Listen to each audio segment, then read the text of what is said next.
বলবেন না। প্রথম প্রেম হলো একটি মেয়ের সঙ্গে, সে মারা গেল, এই তো। ও ঢের শুনেছি। তারানাথ হেসে বললে,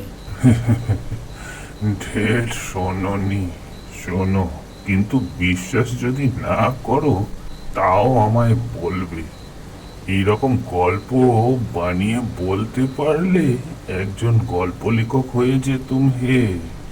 দুই একজন নিতান্ত অন্তরঙ্গ বন্ধু ছাড়া এ কথা কারো কাছে বলিনি।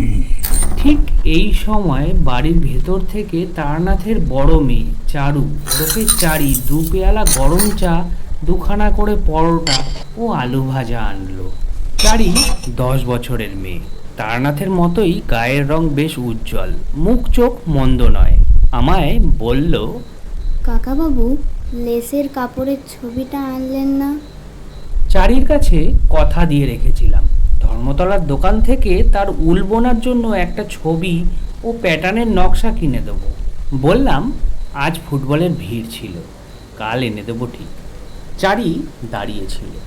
তারানাথ বলল, যা, তুই চলে যা, দুটো পান নিয়ে আয়।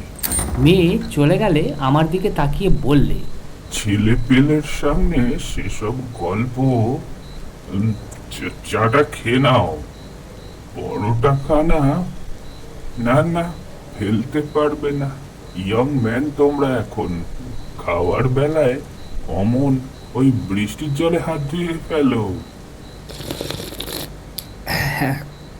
চা পানের পরে তারানাথ বলতে আরম্ভ করলো, বীরভূমের শ্মশানে যে পাগলির অদ্ভুত কাণ্ড সেবার গল্প করেছিলাম, তার ওখান থেকে তো চলে এলাম সেই কাণ্ডের পরেই। কিন্তু তন্ত্রশাস্ত্রের প্রতি আমার একটা অত্যন্ত শ্রদ্ধা হয়ে গেল তারপর থেকে। নিজের চোখে যা দেখলুম তা তো আর বিশ্বাস না করে পারি না। এটা পাগলির কথা থেকে বুঝেছিলুম। পাগলি আমায় ইন্দ্রজাল দেখিয়েছিল নিম্নতন্ত্রের সাহায্যে, কিন্তু সে তো ব্ল্যাক ম্যাজিক ছাড়া উচ্চতন্ত্রের কথাও বলেছিল। ভাবলাম দেখি না কি আছে এর মধ্যে। গুরু খুঁজতে লাগলুম। খুঁজলে কি হবে, ও পথের পথিকের দর্শন পাওয়া অত্যন্ত দুর্লভ।